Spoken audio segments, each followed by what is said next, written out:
Paz do Senhor a todos. Meu nome é Marcelo Rodrigues, eu sou da equipe do jornal Hélio Cristão.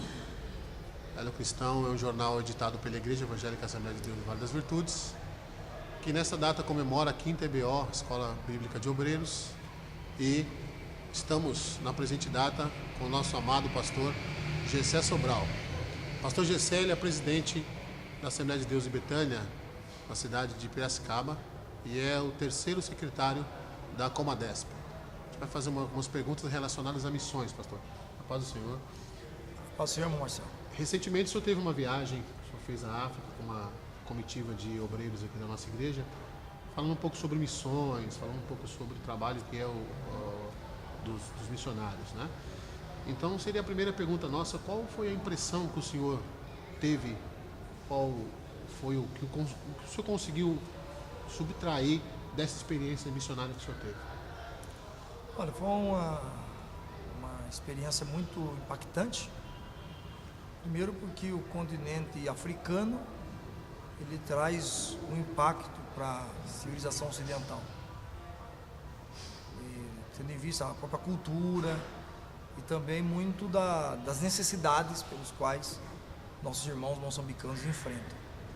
A experiência, ela foi, de um lado, assim, impactante mesmo, quando nós vimos a miséria, a pobreza, as dificuldades que as pessoas enfrentam, como vivem com o mínimo do mínimo, e de outro lado foi enriquecedora, porque nós vimos lá um povo alegre, adorando e louvando o nome do Senhor. Então parece ter um contraste, né? Esse povo sofrido, esse povo que, do ponto de vista do que nós temos aqui no Brasil, não tem nada pior, pouca expectativa, né? Porque o ser humano vive muita expectativa de esperança, no sentido das questões governamentais, políticas e econômicas do país, ainda que o país passe por algumas transformações positivas, embora ainda lenta. Mas do outro lado foi muito enriquecedora. O missionário aqui desse ministério e a sua esposa estão fazendo um trabalho brilhante, que é o irmão Eberson, a missionária Giselma, seu filhinho cantando em dialeto, a recepção que nos deram, tão calorosa quando chegamos ali no aeroporto, com os irmãos cantando em dialeto, lá foi muito impactante, foi assim, emocionante. Depois o carinho com o qual nos recebeu na casa, né, 9 pessoas dentro da casa dela, e a irmã cuidando da gente, o missionário correndo com a gente pelo canto, e a igreja, uma igreja muito jovem, porque a população de Moçambique, aproximadamente 68%, tem de 30 anos para baixo. Então, uma população muito jovem. E a igreja, na sua maioria, formada por jovens, adolescentes, muitas crianças. Muitas crianças. É uma igreja de futuro, mas muito mais, uma igreja de presente, mas muito mais de futuro. E o pastor está fazendo um trabalho brilhante lá, investindo nessa geração. E com certeza vamos ter futuramente lá obreiros nativos, cheios do Espírito Santo, que vai poder alavancar a obra do Senhor naquela região. Amém. Fizemos um batismo ali na cidade de Beira, no Oceano Índico, uma água muito gelada e ondas fortíssimas, mas não caí, fiquei em pé. De pé. E depois fomos a Muxumbi, entre muitas batalhas espirituais, ali para Chibababa, os irmãos em cima de caminhão, 50 quilômetros de terra, e fomos lá. Bebi um pouco marreu, comi um pouquinho mais de chima com molinho de galinha, mas trouxemos de lá uma coisa que fica guardada em nossos corações. É impossível visitar aquele povo e não voltar amando-os. E não só isso, um amor que possa nos levar a ações reais. Por exemplo, tem um povo ao norte de Muxumbi que tem a necessidade de cavar um poço. Pessoas andam 12, 20 quilômetros para pegar um balde de água. O pastor trabalha com uma escola, atendendo 50 crianças, mas tem necessidade de atender 100, 200, 300. Moçambique tem 800 mil crianças que estudam no chão. A nossa dimensão da realidade de Moçambique nunca será real se não for lá. Temos aproximadamente 23 a 25% da população aidética, né? Então muitos órfãos, mulheres viúvas, então é muito forte. Embora quem desce no aeroporto das grandes cidades não enxergue isso. Talvez esse é o grande erro de muitos brasileiros que vão para lá, até missionários, pastores, de que ficam nas 10 ou 15 cidades maiores que tem. Moçambique não tem muitas grandes cidades. Tem uma lá com 1 milhão de habitantes, que é a capital, Maputo. Depois tem Matola com 700 mil, Beira com 450 mil, depois cidade de 250 mil, 100 mil habitantes. Não passa de 10 cidades ao total. E 1042 ou 1062 distritos rurais que eles chamam, que é onde a miséria está estampada por todo o campo. Miséria no sentido de não se ter nenhum tipo de saneamento básico, água tratada. Mas ali, a Assembleia de Deus Vale das Virtudes está semeando. Amém. A palavra de Deus. Pastor, o senhor mencionou agora há pouco sobre igreja, né? Na visão do senhor, que importância tem esse trabalho missionário para a igreja, no sentido de igreja local que envia o missionário, mas para a igreja universal? Qual que é o impacto que o senhor acha interessante que é causado na igreja quando ela envia o missionário? Na verdade, missões é a igreja. Não se pode dissociar as duas coisas, separar as duas coisas. Quando a gente fala de igreja, estamos falando de missões. A palavra igreja, eclésia, é os chamados para fora. A etimologia da palavra, o significado da palavra já nos traz, somos chamados. Então, missões e igreja é uma coisa que andam junto. A igreja, quando ela faz missões, ela justifica a sua existência. É o ide de Cristo sendo cumprido.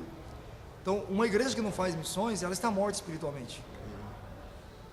Ela pode ter um lindo coral, uma ótima orquestra, bons pregadores, até uma efusividade emocional nos cultos, mas se não traduzir em evangelismo local, onde estão, e em missões, seja ela no próprio país ou missões transculturais, a igreja está morta. Porque a igreja é um organismo vivo. E missões é o resultado dessa dinâmica desse organismo. É ide e pregai, ide e ensinai. É ordenança. A igreja não tem a opção de não evangelizar. A igreja não tem a opção de não fazer missões. Recebereis a virtude do Espírito Santo e ser-me-eis testemunhas. Então, igreja e missões são coisas indissociáveis, inseparáveis. Em primeiro lugar. Em segundo lugar, quando a igreja faz missões, ela é uma igreja saudável. A igreja que não faz missões é a igreja doente. Se não está morta, está doente. Quando a igreja faz missões, ela tem um foco para fora. E quando ela olha a necessidade do mundo, Deus olha a sua necessidade. Uma igreja que faz missões nunca sofrerá necessidade alguma. Deus nunca deixará faltar nada. Uma igreja que faz missões, uma construção, para salariar pastores, para projetos sociais locais e tantas outras coisas que podem parecer até supérfluo, mas para a igreja missionária Deus dá, que ela está mandando, ela está enviando. Então é a lei da semeadura, né? A quem pouco semeou, pouco colheu. A quem muito semeou, muito colheu. É o maior semeador que a igreja faz, é investimento em missões. Aliás, é o maior investimento do ponto de vista até financeiro, é o maior e o melhor investimento que a igreja pode fazer. A igreja pode investir em tudo. Pode investir em educação, pode investir no social local, pode investir em prédios. Se ela não investir em missões, ela vamos dizer assim, ela está desviando recursos, finalidade. É o desvio de finalidade. Ela tem que investir em missões. A Assembleia de Deus está no Brasil fruto de missões. Não tem uma igreja brasileira que não foi fruto de missões. Todas as igrejas brasileiras, as históricas e as pentecostais clássicas, foram fruto de missões. Missionários que deixaram a sua pátria, seja Europa ou América do Norte, vieram para aqui pregar a palavra de Deus. Então, a importância de missões na vida da igreja é essa. Ela cumpre o seu papel bíblico e teológico. Ela agrada o coração de Deus. Ela abre as portas em todas as áreas da vida dela. A igreja que faz missões, ela sara a vida dos seus membros. A igreja que tem missões tem menos problemas internos, tem menos fofoca, tem menos falta de santificação, porque missões move o coração de Deus. Move o coração de Deus. E missões sara os relacionamentos. Missões, eu digo assim, a obra missionária, ela oxigena a igreja. É como que você toda hora está respirando, recebendo oxigênio novo. Então, por isso que o ser humano não morre.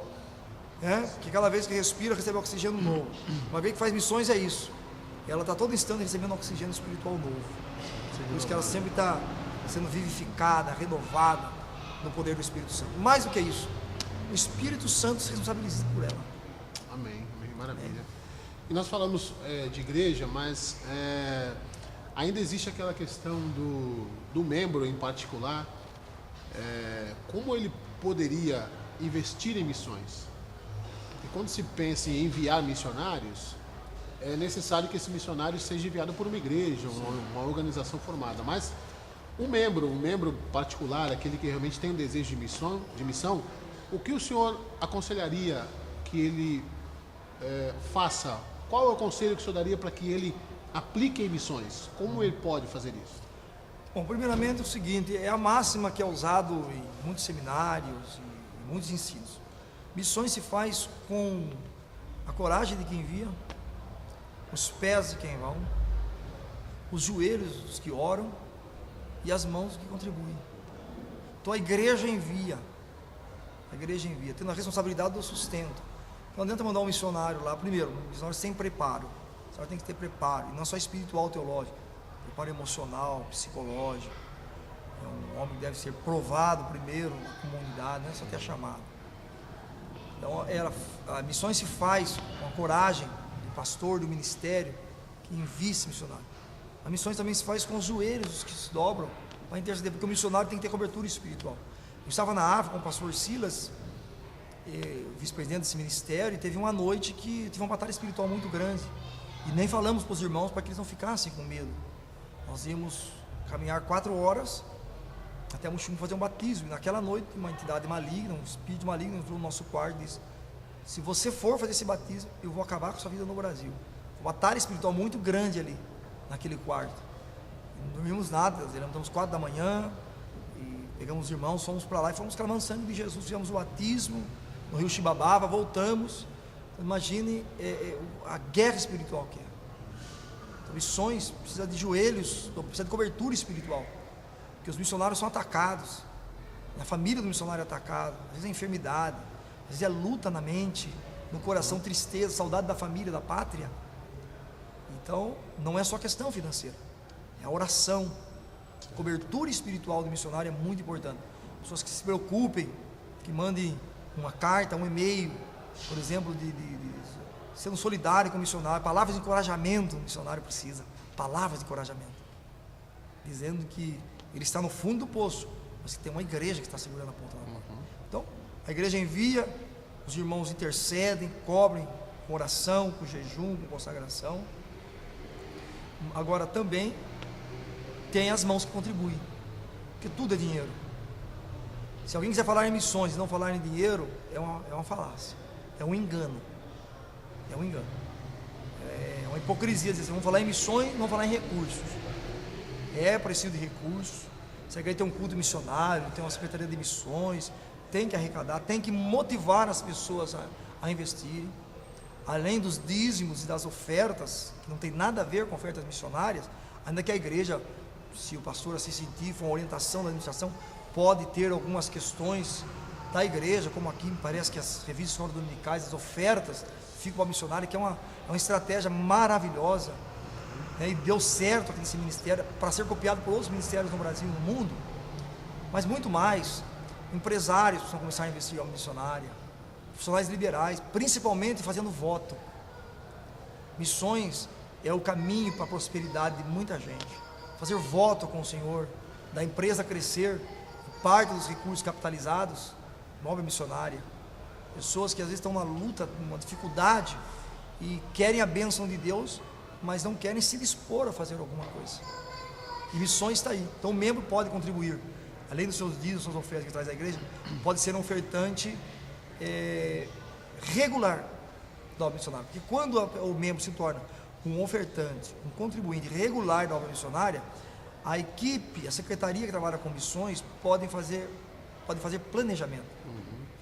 E uma boa estrutura missionária tem que ter planejamento, tem que ter projetos de planejamento. Isso precisa de recursos. Então os irmãos podem fazer missões, sabendo que não está fazendo favor para ninguém, que não está dando nada, está semeando no reino de Deus. quando nós contribuímos com missões, Deus nos dá uma oportunidade de nós trabalharmos com Ele. Esse é o entendimento que quem contribui com missões tem que saber. Deus está me dando uma oportunidade para que eu possa trabalhar com Ele no maior empreendimento de Deus da terra, que é salvar almas. Salvar almas é tão importante, é tão sublime, que para salvar uma alma, Deus enviou Jesus. Então, se Ele deu seu próprio Filho, Paulo escreve aos Romanos capítulo 8, 32, aquele que não poupou o seu próprio Filho, não nos dará com Ele também todas as coisas? Então um dia receberemos todas as coisas, aquilo que o olho não viu, os ouvidos não ouviu, e nem subiu o coração do homem, Deus tem preparado para aqueles que o amam. 1 Coríntios 2,9. Assim, missões não pode ser somente responsabilidade, missões não podem ser somente uma carga, uma obrigação, uma tristeza, não. Missões tem que ser alegria. Quem contribui com missões tem que contribuir com alegria, com liberalidade, com o coração aberto, porque só assim Deus aceita. E pode marcar a data. O crente começou a contribuir com missões, a vida dele na área financeira vai mudar. Amém. Isso é um projeto de Deus. Aqueles que te abençoar, disse Deus a Abraão, serão abençoados. Que Deus possa abençoar os irmãos, continue sendo uma igreja missionária. Amém, pastor. A última pergunta em relação ao missionário em si. A pessoa talvez se preocupa, como o senhor disse agora há pouco, numa preparação, em se preparar teologicamente, espiritualmente, mas para aquele membro que realmente ele não teve contato com teologia, uma coisa nesse sentido, para se preparar. Como é que o cristão, em Jesus Cristo, como é que ele pode ser um missionário? Será que ele precisa ser só enviado pela igreja, ou se na sua vizinhança ele pode ser um missionário? Como trabalhar esse quesito de ser um funcionário de Deus, vamos dizer assim, ser um missionário para ganhar almas? Atos capítulo 1, versículo 8 responde essa pergunta.